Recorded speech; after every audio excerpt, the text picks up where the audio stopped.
Hello and welcome to the Weekly Song Podcast. This is episode 170 of the show, where my co-host Declan Kitchener and myself, Roger Heathers, each write a song in the space of a week, bring them to this podcast, and what do we do next? We have a bit of a chat about them. We sort of go into why we wrote them, the way that we did, any sort of particular things that are interesting or relevant, and we're generally very nice to each other and have a jolly, lovely time. We've never been kind of cutting and scathing. Not yet. Give it time. I mean, we're only 180 episodes in. You know, we could develop this as a plot point if you wanted. Things like, yeah, you used a B minor there? Interesting, yeah. Yeah. Things like that. Oh, God, another diminished chord, Declan. Wow, I'm amazed. 180 episodes, he's used 180 diminished chords. And 180 more to go. I mean, that isn't untrue, but I'm also for it because they're brilliant chords.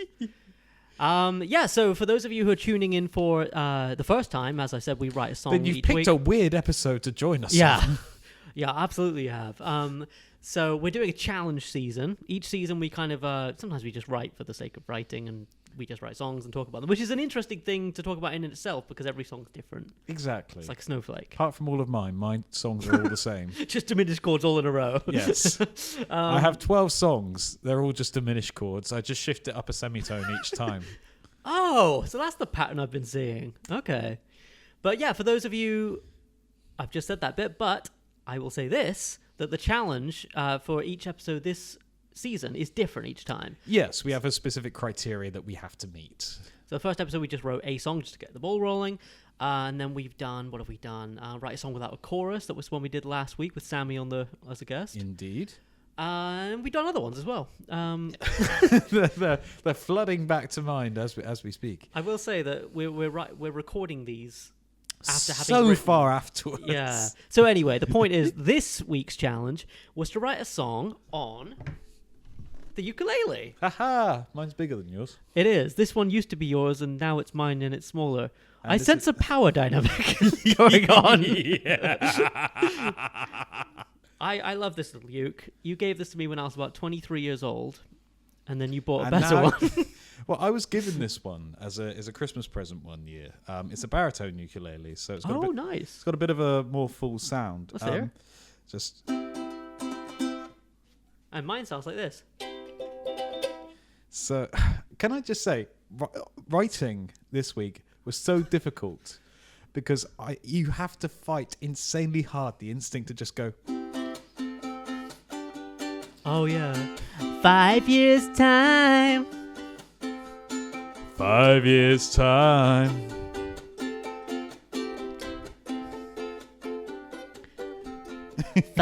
Who's that by again? Noah and the Whale. Noah and the Whale. Oh, that is like the ukulele song, isn't it? It's just like it takes 3 chords to learn. You can do it in 2 seconds. If you want to learn a ukulele song, that's the one to pick. Also, for guitarists watching or listening, the ukulele is just the top 4 strings of a guitar. They're differently tuned. In terms of like that, they're not D, G, B, E, but they're different. G, C, E, A. Right. So, but you can play, say, on a guitar. Say you had the A and the E strings missing on an electric or acoustic guitar. You could just play a D major, and you can do exactly the same here. Except that this is a G chord. This is going to get confusing, I feel. This is going to get very confusing unless you actually play one of these properly, at which point you're so much better. The other thing I was desperately trying not to play was like...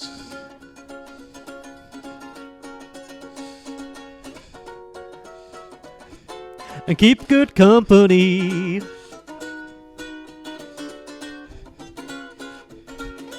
The copyright people are going to love us this week. We're only about 4 minutes in and we already got loads of claims. Was that one written on uke? Good Company by Queen? It's written on a banjolele, so the neck of a ukulele but the body of a banjo. What kind of weird Frankenstein? I want one so badly. It's a monster. Yeah, so do I. Yeah, I see them come up on Facebook Marketplace sometimes. I'm like, I've got to get one of them. But it's just on the long list of songs instruments I'd like to get. When we're not poor. I know, right? Anyway, so we take it in turns as to who plays their song to the podcast each week. And this week, Declan, you're up first. So what have you got for us? Well, I have a song that has been written and is going to be performed on the ukulele. Fantastic, thank you. I've met the criteria of the challenge. I'm so fulfilled. It'd be funny if you didn't have to play it. You're like, I'll take your word for it. Yeah, yeah. Trust me, Gav, I've done it right. Yeah, this song is called Books. and it goes like this. Books, books, books, I've got every kind of book. Be they novels or biographies, I'm sure to take a look. Be they printed page or PDF or on a tablet screen, I cannot get enough of those books, books, books. A learning man must read most every night to build his mind and face it towards the light. And in my little way I do my bit. So every night just before my rest, I read books, books, books. I've got every kind of book. Be they Austen, Poe or Pratchett, I am sure to take a look. Be they reference book or comic book or humble magazine, I cannot get enough of those books, books, books. Each letter on the page connects us so to the literary minds of long ago, to ask ourselves to be or not to be, or say, ain't that Heathcliff rather mean? Books, books, books, I've got every kind of book. For each dozen that I've read, another dozen yet to look. Be they histories, anthologies, or Macca's rambled streams, I cannot get enough of those books, books, books. Each month or so I buy a couple more, not straight away to read, but just to store. They clutter up the room, but even so, they make me look quite smart if you don't know. Books, books, books, I've got no time to read these books when the TV is so easy. Oh, why would I take a look? Oh, they're piled so high, they're now part of the structure of the room. If I was to remove one now, I'd surely meet my doom. All the spines and all the titles are all that I have seen. I have got no time to read these books, books, books. Woo! So good. Oh, that's slightly wrong, but we'll go with that. Okay, that was Declan's ukulele song, Books. And that's one for the books, if you ask me. Da-da-da-da-da-da-da. And, I mean, it's so good. It's really, really funny. And the PDF line got me. And I like how in the final verse you're talking about how you actually don't really read the books as well. That's great. How did this one come about? By desperately trying not to write Noah and the Whale. Yeah. As I intimated in the intro, I do quite like the sort of like Brian May sort of thing of like, take good care of what you got, my father said to me. So I like that banjolele style for ukulele, which is not necessarily the right thing, but you know, it's what I like. Kind of George Foreman-esque or George Formby. Yeah. You're not lean, mean grilling things, but that George Formby, you know. Yes, yeah, it's that sort of thing. So really, this is a banjolele song. It's just that I happen to have one of these.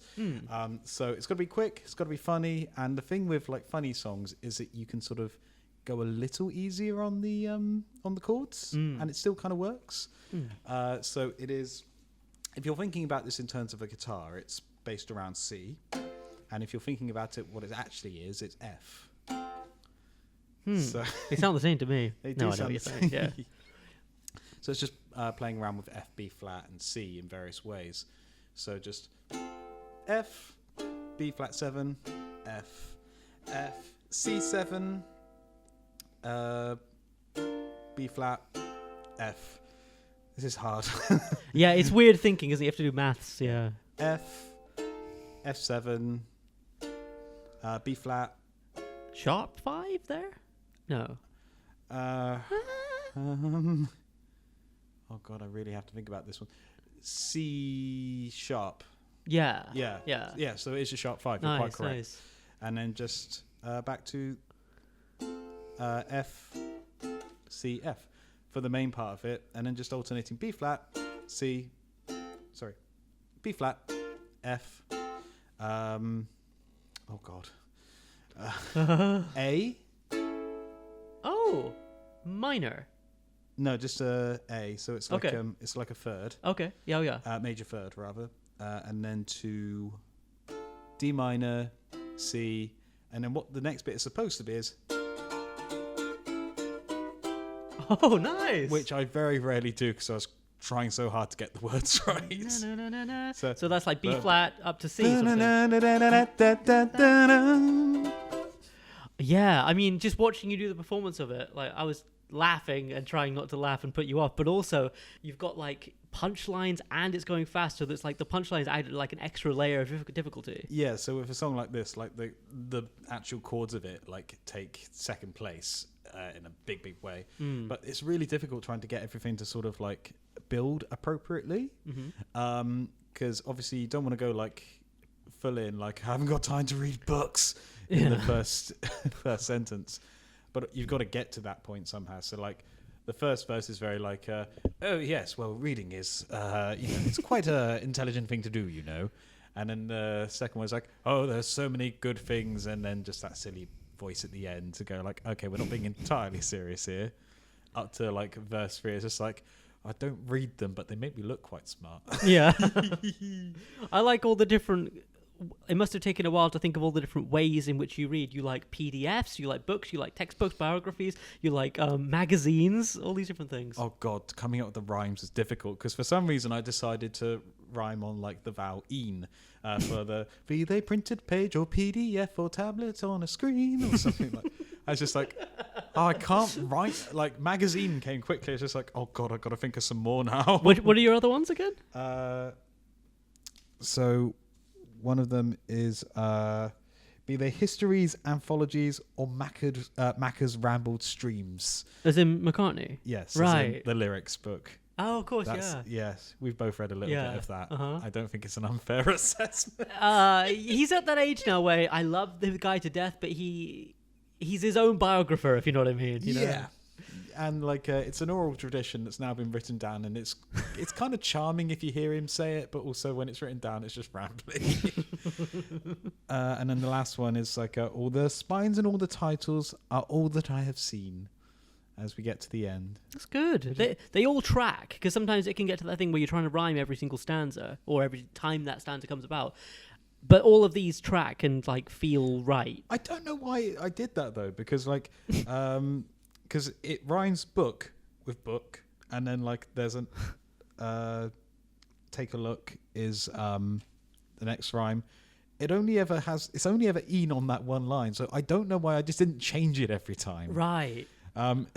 That's a good point, actually. Because the only other time it does rhyme is like they're piled so high they're now part of a structure of the room. If I was to remove one now, I'd surely meet my doom. Which you've seen, like the books piled up on my piano, haven't you? I have. Yeah, it terrifies me every single time I go to play some songs on it. I remember the first time I came around your house when you lived in Cornwall, and like just the amount of not only books but like media, DVDs, VHS, all these different things. I was like, if you sleep and they collapse on you, GG, you're gone, I'm afraid. Yeah.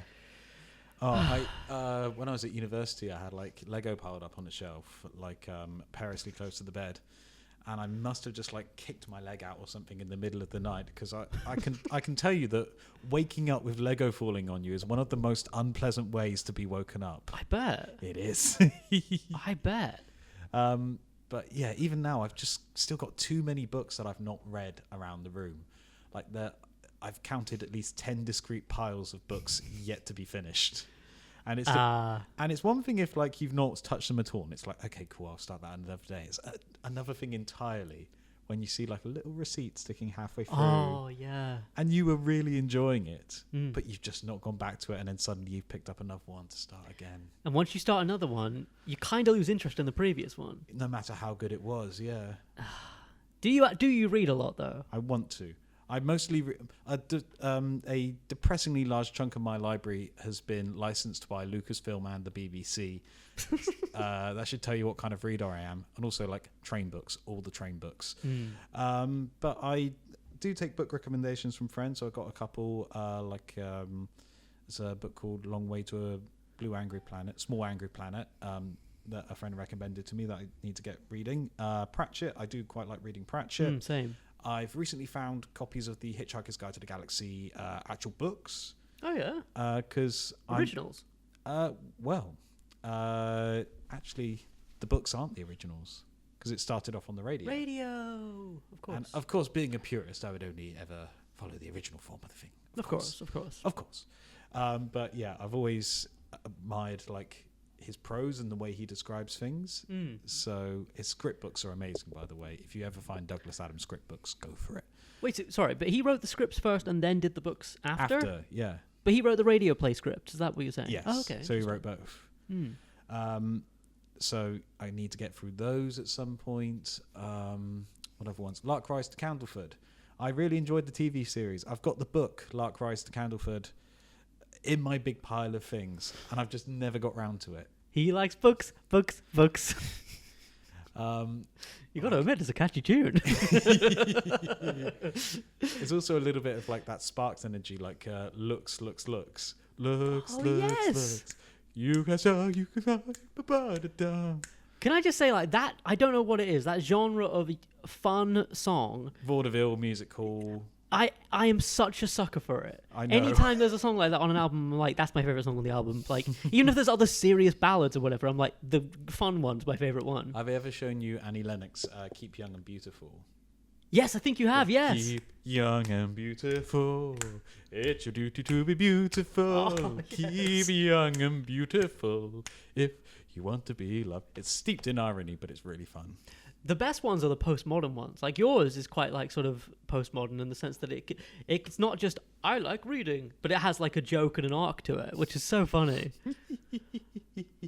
Oh, dearie me. I imagine this one was kind of like, okay, right, I like the chords I've got. All right, now time to write my essay on, like, figuring it out. Yes, because I had, like, the books. I've got every kind of book. And, like, you could just do, like a joke. I've got cookbooks, I've got this. And, like, just have it be a long list. But it's just like, okay, I like that hook. How on earth do I, like, running out of, like, kinds of books that I could think of at the time? Like, reference books, anthologies. And, like, Yeah. But He likes zines, he likes pamphlets, he likes binders full of notes. he likes letters from the back. No, he doesn't like that. Funny you say about that. They come up in my song, Letters. Ooh. I like letters. It's the same song somehow. Yeah. By a strange... Letters. I've got every kind of letters. They are wanting to take my house back. I've got nowhere to live. It would be so strange if it was exactly the same chords and everything. But yeah, so the lyrics must have been like the thing that took you the most time for sure, right? Yeah, because again, it's like trying to structure it so it doesn't peak too early, as it were. But also you've got a strong sort of chorus structure to work with. So it has to fit inside of that. But also the verses, like, you can't, that's the point where it's just the most boring. So, like, you've got to try and make something interesting happen in each one. Because you can't just say, I like books to start every verse. You need to kind of give some kind of new info, I suppose, every time to kind of keep it fresh. Yeah, so, like I say, the first one is just like, oh, it's clever, don't you know? It's like, the second one is like, actually, my insights are quite poor when it comes to being a literary critic. And then the third one's just like, I just don't have time to read them. Right. I like the bit where you like something like, I like TV so easy or something. Yeah, when the TV is so easy. Yeah. Yeah, I need. It's a massive struggle to do it as well because, like, it's 2 pages of lyrics. This is too many. Don't write this amount of lyrics. It's always tough, isn't it, when it's a lot of lyrics? My one from last week about the town and the bell was like that, where it's just like... Yeah, you had like 3 or 4 pages like down here. Yeah. I felt for you. It's tough when that happens. But it always results in, like, a good narrative. And you're like... For me, after the season's finished, I'm like, oh, I'm pleased with that song because I've really put a lot of into the words. Or, like, you can actually develop it as opposed to, like, having a song like, I have one thought, here it is. I have 2 thoughts. He has 2 thoughts. I have 2 thoughts. Here they are. That's actually a really good song. So, talking of your song. Yes. It's called I Don't Know. And Do you genuinely not know the title, or is this I don't know. It's been a very long day for both of us. You'll have to forgive us being a bit sillier than normal. We've been working 9 to 5. 9 to 5. What a way to make a living. But yeah, it's called I Don't Know. It's one of those title right off the bat, where It's just one of the lyrics from the song that works as a title. It's not like the most perfect title or anything. You look concerned about what's on the screen. Are you? No, I just look that way just to make sure that neither one of us has gone and ruined the audio. It would be terrible if one of us went ah. My neighbour actually heard that one. I'm pretty sure. I haven't yelled like that in ages. Felt good. But yeah, it's called. Welcome to the podcast. It's turned into primal scream therapy. Worked for John Lennon. His songs after that were really good, and before. Up until Primal Scream, John Lennon really didn't have any talent. It took Primal Scream. A day in the life would have been improved. As, I read the news today. Oh boy! I mean, he would have started the screamo revolution pretty early if he'd done that. Oh, the Beatles as a screamo band. Oh, dearie me. And here's what that would have sounded like. But yeah, so the song I've written on ukulele is called I Don't Know. Again, I tried to go for like originally I kind of had the same sort of thing as you with I will say what it's called and play it in a sec, but that sort of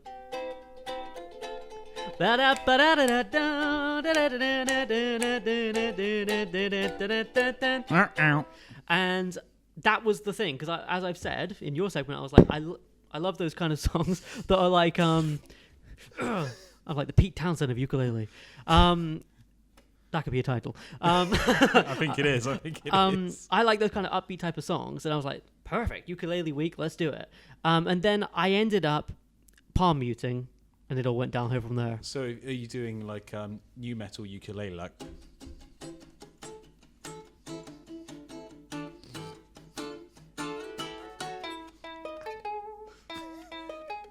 It really doesn't have the same impact.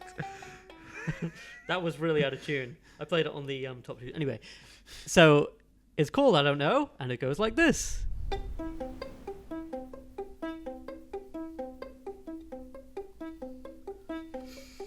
I know I show the signs of the last 5 years. There's always been a light, but it's never been clear to me. You know it's getting bad when you start to blame anybody winning at a losing game. I know I gotta start where the prayer leaves off, but maybe you were cut from a different cloth to me. I see you in the fields with your sword and your shield, while I'm eaten by the beast that I tried to heal. I don't know how to get to that place again. I don't know.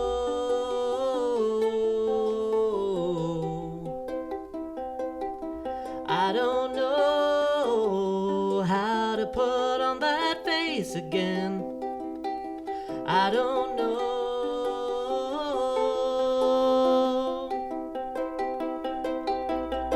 But I know I gotta wake when alarm bells ring, and pay whatever bills that the postman brings to me. Or I'll be sitting in the dark with a burned out flame, or searching through the drawers for the last loose change. Maybe I'm not all that I used to be. I barely know the face looking through the glass at me. It takes a couple tries till I start to see anything resembling a part of me. Thank you. But I don't know how to get to that place again. I don't know.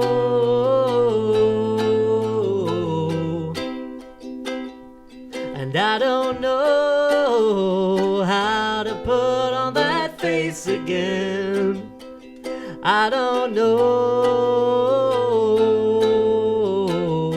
All the people in the back now. Well, I don't know how to get to that place again.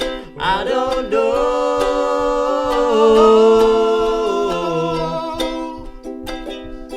I don't know how to put on that face again. I don't know.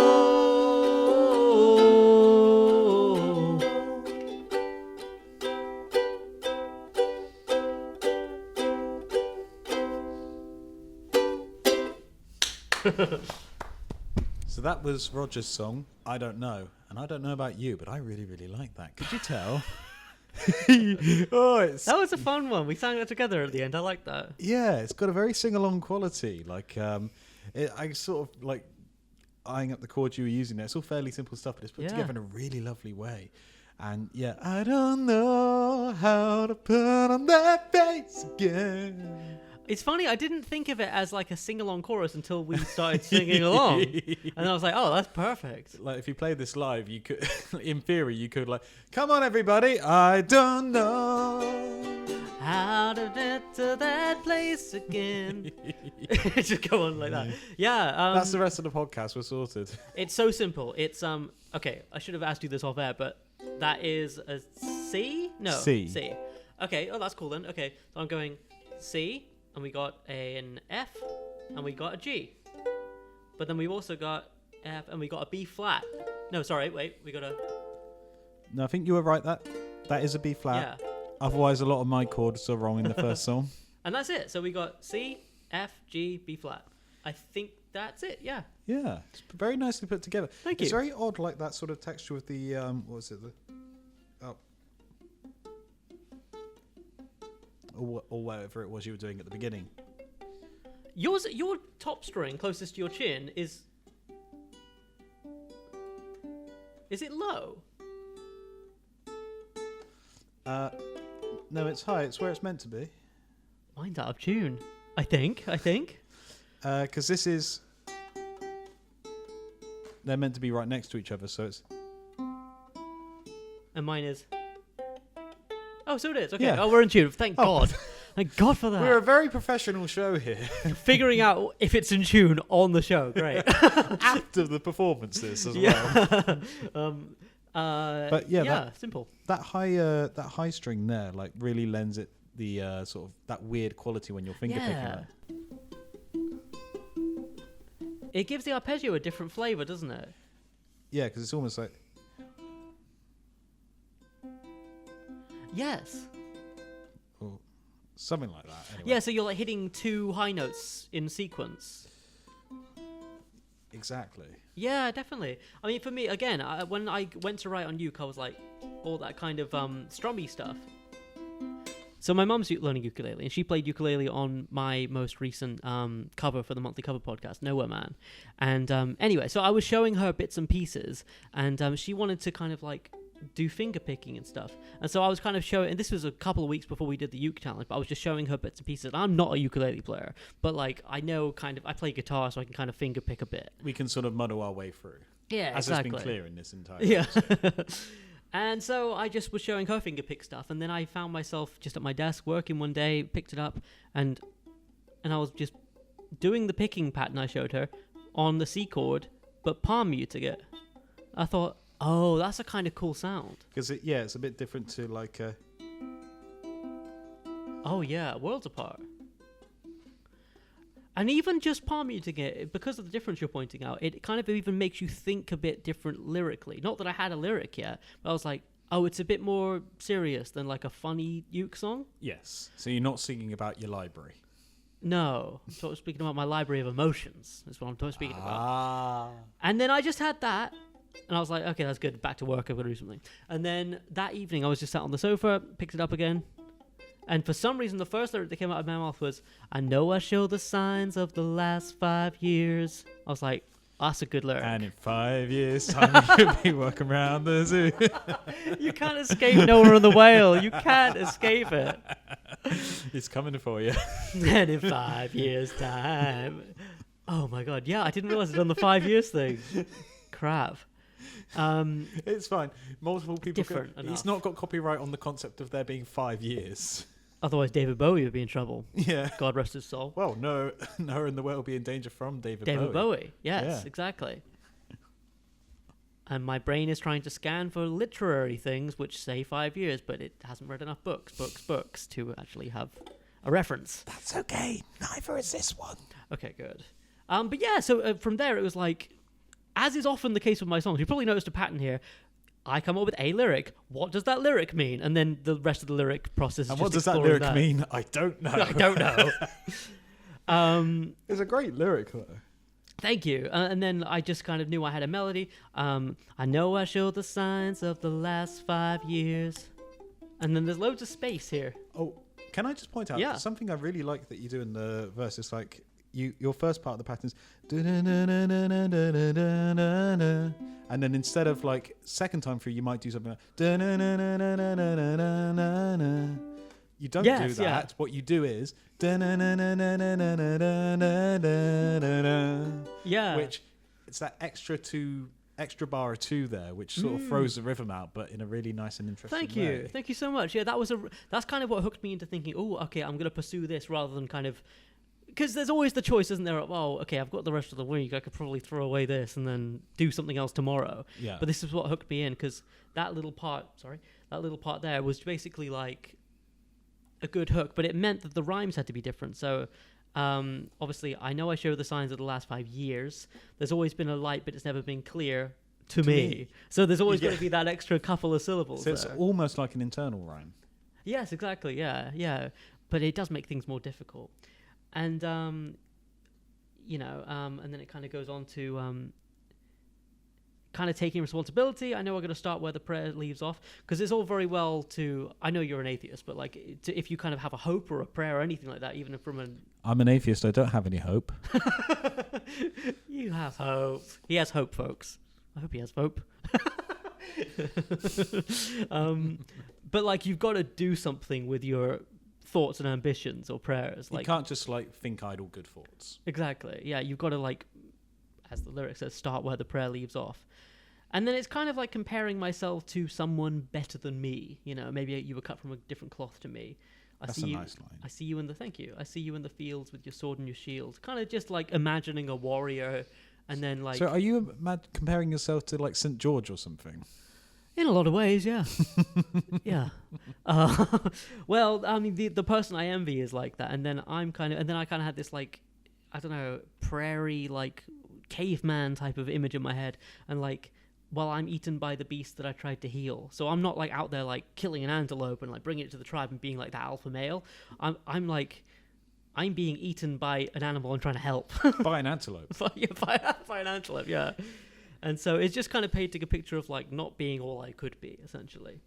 And then I like this lyric here. I know I gotta wake when alarm bells ring and pay whatever bills that the postman brings to me. That was basically that day I just had a bunch of bills come through the letterbox. So it's a good line though. Like you do have to pay all your bills, and it sucks. Well, you don't have to, Well, but I mean, if you want to continue living the life you're living, you have to. that's the point. That's the thing. It's one of those things. It is sucky, but it needs doing. But it also doesn't put you in the best sort of frame of mind. And like when you have to deal with official stuff like that, it leaves you less energy and time to feel like you could be the person that you could be. In Yeah, certain circumstances. like if you had... Even if it doesn't impact in your day in any way, shape, or form, you can't help but think it. Well, anything that... I don't know about you, whenever I get any bill or anything through the letterbox... You get the, oh God. Yeah, it just weighs on your mind a bit. And like if you didn't have all that... Even if you know exactly what it is. Even and if you've prepared for it and you plan for it, it's just, oh no, it's here. Yeah, like I got a TV license thing come through the letterbox the other day. I was like, oh jeez, oh no, what am I going to... I was like, well, I don't watch live TV and I don't have a TV license, so all I need to do is just let them know I don't have one. Because I'm not like, I don't watch live TV. So I was like, but it still stressed me out for some reason. Stupid. Well, it's similar like where I'm at the moment, like TV license is part of like the rent cost. So like if you see something like that, it's just like, no, I'm paying. That's for the landlord. Right. Yeah. Yeah. Yeah. It doesn't affect you. Do you still get a pang of like... It's that sort of like... a letter with like official looking font on it, yeah. It's got red ink on it. Oh god, the runs with red ink. Yeah. So I mean, by verse 2, I'm kind of just filling in the gaps and painting a picture of life. Basically, it's not the deepest song in the world. I didn't want to go too serious, but thank you. Yeah, like it's got that sort of strong chorus of like, well, I don't know how to do that. Like, it's difficult to sort of get back to that space where you feel like you can do that. But also, that's kind of. I think it's quite relatable, that thing of like, well, I don't know how to be like the person I think I should be in my head, even if that person doesn't actually exist. Yeah, exactly. Or like, I mean, this song's kind of like the person I was, how to get to that place again, how to like be like I was 5 years ago.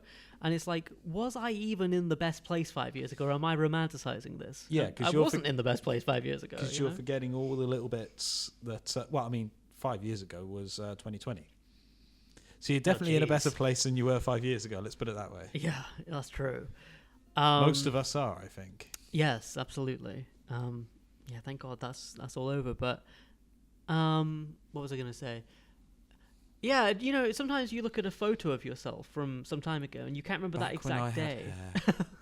And like you kind of look at the photo and I don't know about you, but I always go, I look so happy and like so.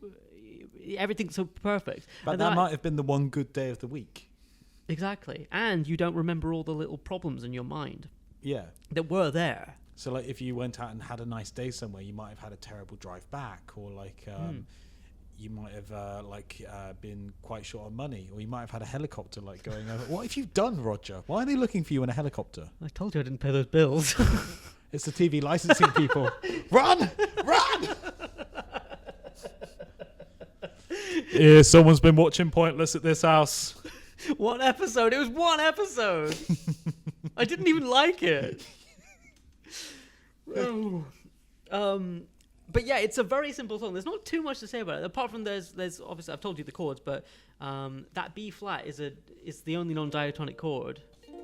In case you didn't know what B flat sounded like. So when you go up to that 4. You kind of expect it to go back to the 1 again. Da, da, da, da, da, da. But it goes da, na, na, na, na, na, na, na. Yeah. It kind of raises even kind of beyond where I thought it would go to. So that's kind of a nice little moment. And then the chorus, the kind of, I don't know how to get to that place again. That, I don't know about you, but I find choruses just come so easily compared to verses. Verses are like, you know, with a blackboard and a pen and trying to figure something out. Choruses are just like, okay, I have the thing. I don't know. I don't know.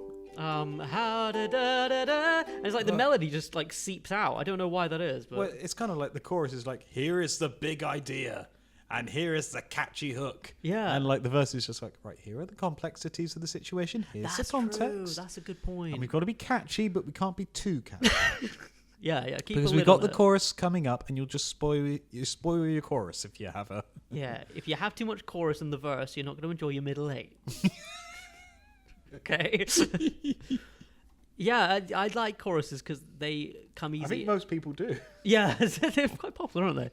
But the great thing with choruses is like, again, the verse is difficult to come up with. The chorus is usually quite easy, and then from there, when you're writing a song, I find it's like. Fine, because you know what verse 1 was. Verse 2, you just need it to be the same but different lyrics, or maybe throw in some variations and such. But yeah, middle eights are usually just go to a different chord. Once you have a chorus, it kind of helps define the structure of a song, which is really useful. Definitely, because then you've got the main 2 components, as in verse and chorus, and then that's the hardest part, of course, is the blank page. Here are the situations. Here are the feelings. Yes. Now let's go back and forth between the 2. I know you're like comically like simplifying it, but that's a really good way of looking at it that I've never really thought of before. In that you've got, you know, the laying the table in the verse, and then the audio listeners are just like, why is he stammering his words? Why is it so awkward now? We're waving our ukes around in the wind. Like I've told you before, but like a friend of mine in Bristol came up with this great idea for generating like an outline for a song, which I've used once or twice. It's like what's the problem? How does that make you feel? What are you going to do about it? So that's like linearly. Yeah, Or, like, they, like make a chronologically. table of like those three things. Oh, yes, I remember you saying that. and yeah. then like that can be like your verses, your choruses, and like the middle eight. Wait, what is it again? What's the problem? How do you feel about it? What are you going to do about it? That's such a great. Yeah, that's so good. That's brilliant. It's been a while since I used that. Actually, I need to use that technique again. Yeah, I'm gonna use that as well. It's really good. And any framework like that really helps. Like, I tell you one that I've spoken about before on the podcast, but oblique strategies. Your eyebrows did a lot of speaking then. Huh? The audio listeners are in for a treat, aren't they? In the audio edit, I might put in a little sound effect. Yeah. But oblique strategies were a deck of cards generated in the 70s by Brian Eno and his collaborator, whose name I can't remember. And it's basically just like you're stuck on anything creative. Draw a card, and it'll kind of give you a piece of inspiration or direction. Like Change your hobby. what would your mother think about this or something? But then there's obliquestrategy.com, which is just a free, refreshable website page. And when I'm stuck on a lyric, I'm like, or just a concept, I'll go to that site and I'll be like, okay. And then it'll give me an idea and I'll be like, oh, right. How would your friend see this? Not you, sort of thing. So it's kind of like you can bounce it. You can bounce the idea off another point of view to maybe like start a different creative process. Yeah, definitely. Kind of like the Interesting. going to a book thing and just picking a line, like something your brain wouldn't have conceived of. Which we've done before with various results. Yeah, not always the... I think we had good results. I'm not going to put it down. I think we had good results. But we had some very interesting lines to work with. Oh, we should do one of those again at some point. Pick a random line thing. Well, you know what we need for that? Books, books, books. I've got every kind of book. We can pick up all the lines and then we can write a song. Oh, love it. Very silly today. I'm so sorry. Don't worry, we're blowing off steam after a long day's work. Yeah. But yeah, that's my song. I really like it. I think we should do a Schnookums-y thing with it. I agree. That'd be great. Fantastic. I'm glad we're in... Ooh. Even like single finger bar chords sound good on uke. Well, because it's the sixth, isn't it? It's a sixth, which sounds like Hawaii. You don't want to sit on the beach, just cry it away. I wasn't in a metal band when I was young. Can you tell? So, that's our songs listened to, discussed It is. in full Yep. And played. and in played. full. I don't think we could have gone any deeper on those. I'm sure several people wish we had. Yes. But, you know, what have you been listening to this week? Anything been So good? I've been fortunate enough in that while my job has been quite busy and quite hectic, I have been in offices for a little bit, so I've actually been able to listen to some music. Oh, nice. And it's just going back to old favourites from a few years ago. So listening to Dead, Golden Age, You're Not Even Trying, Sigrid, again, How to Let Go, Foals, the Everything Not Saved Will Be Lost duology, and a couple of the bits from Life nice. Is Yours. Yeah. What else? What else have I listened to today? God, that's like more than you've listened to the whole of the season so far. What I need to be is just locked in an office, and also I've had to like pause them every now and again for like when people phone up with silly queries. I like how you go, it's been a crazy busy time at work recently, so I've had loads of time to listen to albums. It's weird, yeah. You just get locked in an office and you've got a million things to do, but at least you can pick the soundtrack. Right. And I'm paying for it because I'm going to be face to face with people for the rest of the week. Yeah. And the other one I've re-listened to today, Self-Esteem, Prioritize Pleasure. What's that like? I've been recommended that before, actually. By me. It's very That's the good. one. Yeah. Yeah, I need to listen to that. No, but I have seen it online and stuff as well. Yeah. I think she's got a new record coming out soon, which I only found out today. I'm quite excited. Is it a one-woman project then? Yes, Rebecca Lucy Taylor, I think her name is. She's very, very good. I will say how I came across it was on my old work, HMV. Her Occasionally, Majesty's voice for our other listeners from overseas. his master's voice. What did I say? Her Majesty's voice. Sorry. God bless you, Mum. I love your record store, Mom. But yeah, you could put on records every now and again. We found this one, and it just kept going back on the record on the in-store playlist because there was a few female members of staff that quite liked it. They referred to it as their "fuck men" album, and quite frankly, I felt exactly the same way sometimes. So, yeah. But it's very interesting production-wise as well. So it's like this mix of like really abrasive stuff and then this sort of really sort of soft production style as well. She's got a great voice on her. And yeah, it's really cool. Oh, nice. Yeah. Looking forward to the new record, I bet. Yeah, which I only heard the first 3 songs from that today. I quite enjoyed them. I need to listen to them when I'm not having to stop them every 5 minutes for phone calls. But other than that, yeah, I'm excited for that. That's awesome. It's probably a good time for me to get into her at long last. I'll play you the record after we finish up here today. Yeah, please. That'd be great. That'd be awesome. Man, you've been listening to loads. That's great. I need to put you in the office more often. That's all today. What? Wow, that's awesome. Do you have headphones or do you have a speaker in there? Speaker. I have to keep it quiet. Right. Otherwise, like it, why is there a rave going in there? When I used to work at Warren's Bakery as the assistant, did I ever tell you I was the assistant manager? No, I never knew you reached that far up in the company. Well, there are only 2 people in the company, the manager and me, so I kind of won by default. The grand prize of a shit job that paid minimum wage but had a title. When I worked there, it was this tiny shop in Hale, and I used to bring my Bluetooth speaker into it, and you weren't allowed to put music on, but there was a back room, and I used to play like D'Antwoord and stuff like that, and like just whatever I was playing at the time. Yeah, I got used to being able to put a load of cool music on in H&V, so it was like most of the time where I work, I'm not allowed to put music on at all. So it's when you're in the office, you close the door, you make sure no one's there, get the music as loud as you dare, and then just play a load of cool records. That sounds ideal. I bet you wish that was like your full-time position. What, listening to music? Yeah, I'd love that as a job. I imagine you would as well.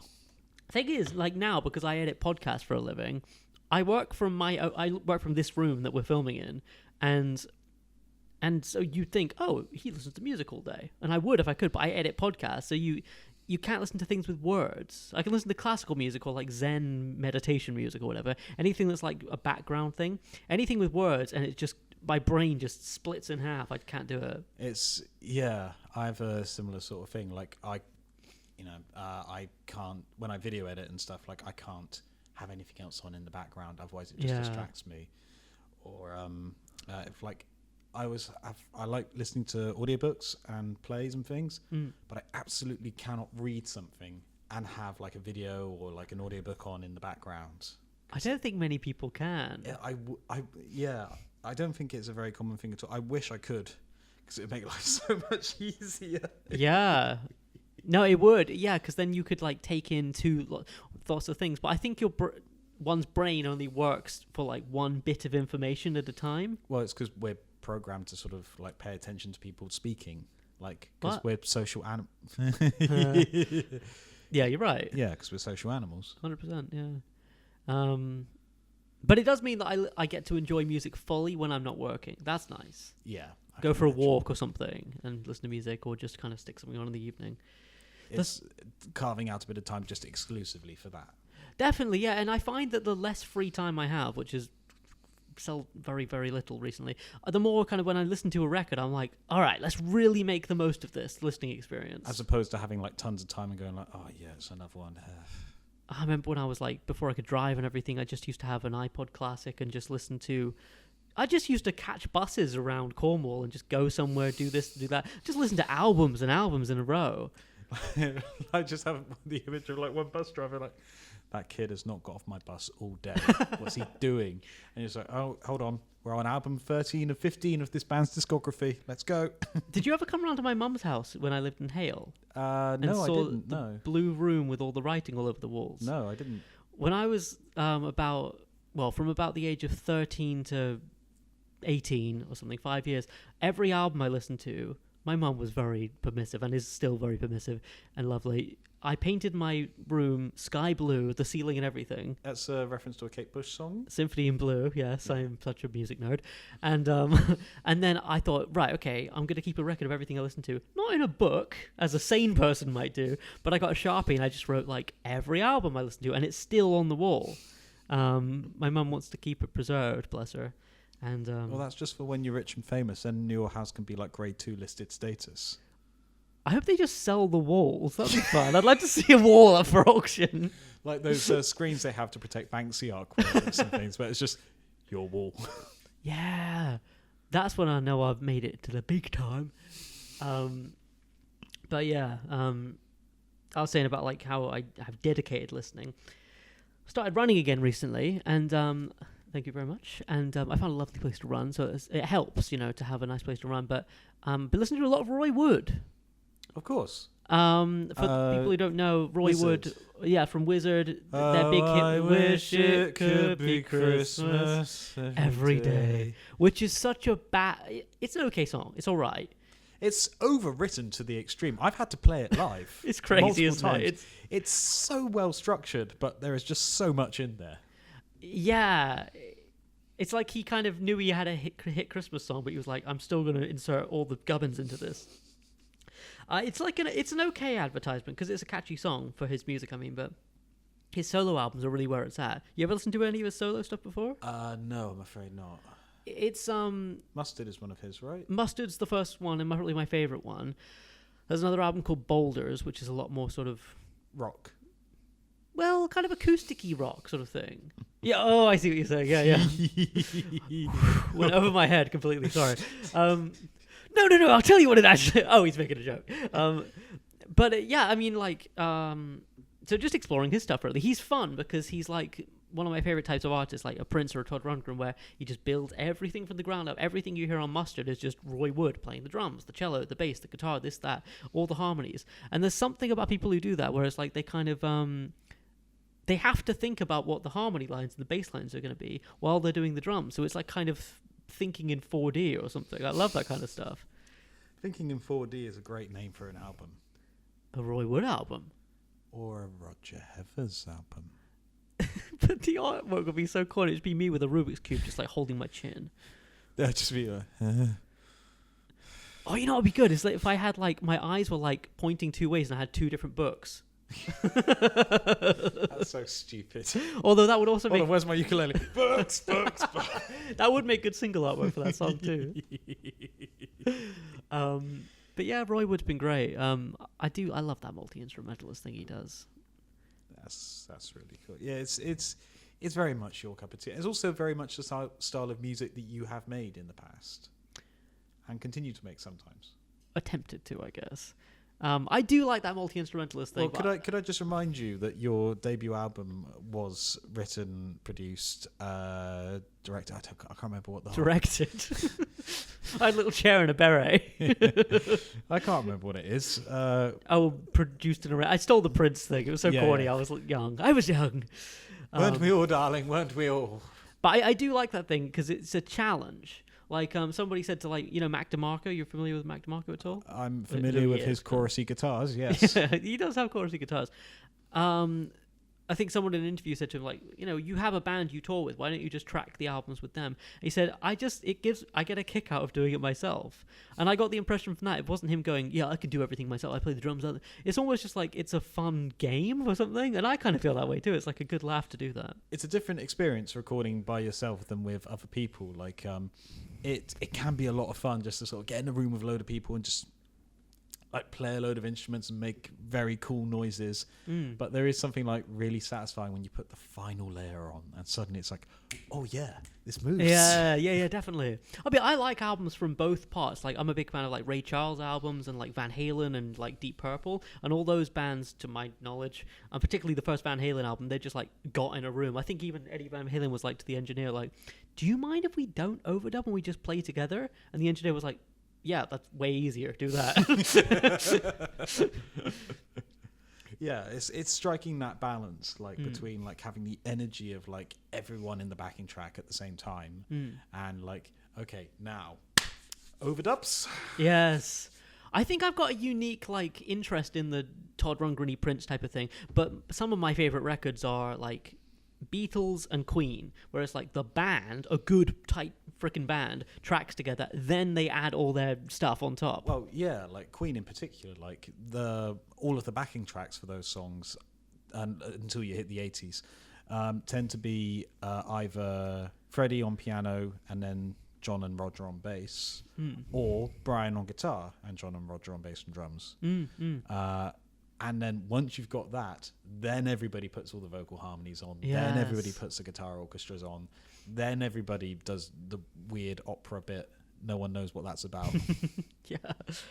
I think it's something that some artists maybe miss out on today, let's say, is like the thing of, I know it's imperceptible, but you know when like a band plays together in the studio without a click track, there's a little bit of ebb and flow to time and like kind of where the pauses are. If everything's done to a click these days, you kind of miss that a little bit, don't you? There are circumstances where you need to be on a click. Like if you've got an effect that's looped to time or something, then obviously that needs to be on. And if you're going for like the hyper production thing like Muse do, yeah, good point. Fair enough. But I have Depends also seen genre. behind the scenes footage of them quibbling over like 1 BPM. Right. And it is not all music needs that, quite frankly. Sometimes you do just need like everyone to turn their instruments up loud and just have fun. Absolutely. I think what you're trying to kind of capture with any record, maybe not any record, some like EDM I guess is different and stuff like that, where it's like it is in the box and that's the point. But like with a lot of records, it's like you do want to hear what the people you're watching sound like, you know. Yeah, exactly. So that's it for this episode of the Weekly Song Podcast. Thank you very much for sticking with us as we've had a bit of a weird one today. My face is all rosy and red. Yeah. We've been laughing it up. We're going to get those lovely laughter lines coming in. We show that we had some fun in our youth. Who am I kidding? We're not young. Thank you for sticking around. Next week we will be writing historical songs, as in songs about historical events, not like we won't have lutes next week, let's put it that way. Speak for yourself. Oh, well, there you go. That's a promise. Yeah, it's going to be interesting.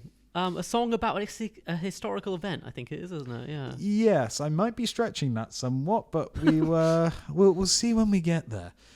If you've enjoyed what we do, I've completely forgotten how we do this. You can subscribe to the YouTube if you're watching us on that. You can subscribe to however you're finding this podcast. If I think it's Spotify, SoundCloud, Apple Music, all the places, Amazon, Amazon Music, kind of where you're listening to podcasts on the whole. We're there. If you've not clicked the subscribe button, click it. Go on, I dare you. Also, for the first time ever, I'm gonna say leave us a 5-star rating or review. People say that on podcasts. I had it, and why shouldn't I? I think we did in the early days, and we forgot to ask. Even if the thing that you're listening on doesn't have 5 stars or even a star rating at all, make sure you leave one. If you've got anything that you'd like to write in to the show about, if you want us to maybe take this slightly more seriously and have less fun, why not write in to weeklysongpodcast@gmail.com. We're in a band. We've never mentioned this before, not ever. It's called Schnookums. SCHNOOKUMS. You can find that on Bandcamp and Spotify, Tidal, any way that you listen to music. I think it's quite good, even the bits with me on. I'm very proud of that record. It's such a fun record to do. That's one that we were talking about before. We tracked the drums and bass together for all the songs that have drum and bass on them. Yeah. And it has a nice raw feel, like we were talking about. I like that record a lot. You can tell that we were being idiots in the recording studio, but also getting stuff done. If you like this vibe that you've heard today, you'll like the Schnookums records. Also, recording studio in giant inverted commas, teenagers' youth club, which had a drum kit in it, and a church basement. I burst into flames every single time that I recorded there, and I still... But yeah, you have also got music of your own, as we alluded to earlier. Where, perchance, might people find it? So rogerheathers.bandcamp.com is the best place to find my music. You can also find me on all the other streaming platforms, Spotify, Apple Music, and everything. Just search Roger Heathers. Also, a plug for Pea Green Boat. I don't plug Pea Green Boat very often. Pea Green Boat is the plug sort of Pea Green Boat experimental rock project collaboration I do with my friend Joe O'Neill, and he is a fantastic singer and musician all round. And yeah, so there's that. Also worth saying, if you want to support the Weekly Song Podcast, you can find us at Ko-fi, which is ko-fi.com/Weekly Song Podcast. Oh yes, we have that now, don't we? Yeah, it just helps kind of keep up the upkeep of the show, and it just helps. So if you like what you're hearing and you're like, you know what, I want to help these guys out, that's the way to do it. Really, we need your help. Please. As you can see. You mustn't beg people. It comes across too strong. I definitely won't be spending my bit on books. Your song would beg otherwise. And yeah, where can people find you and your music online or anything else? So my music, search Declan Kitchener. I've got about 4 things up online. A 5th is in the works. It will get done eventually. Yeah. It's happening. It's happening. You're a busy working. Guy.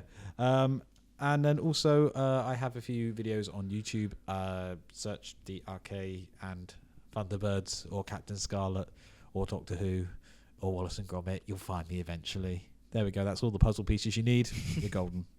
That's the thing with the internet now. It's like no one needs a URL anymore. People just type it in. So if you type in https://www.youtube.com/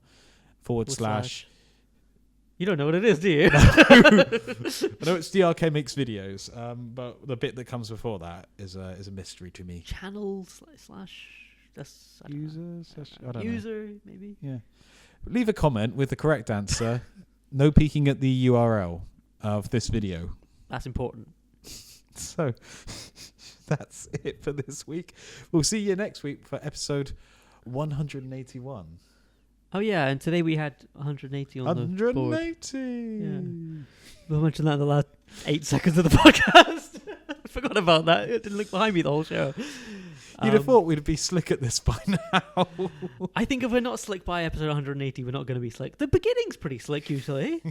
And it falls apart. Well, I think this is about the time that we sign off. So, unless there's anything else to say, I'll say ta-ra. Ta-ra. Oh, Jesus, that was too much. You okay? I'm fine.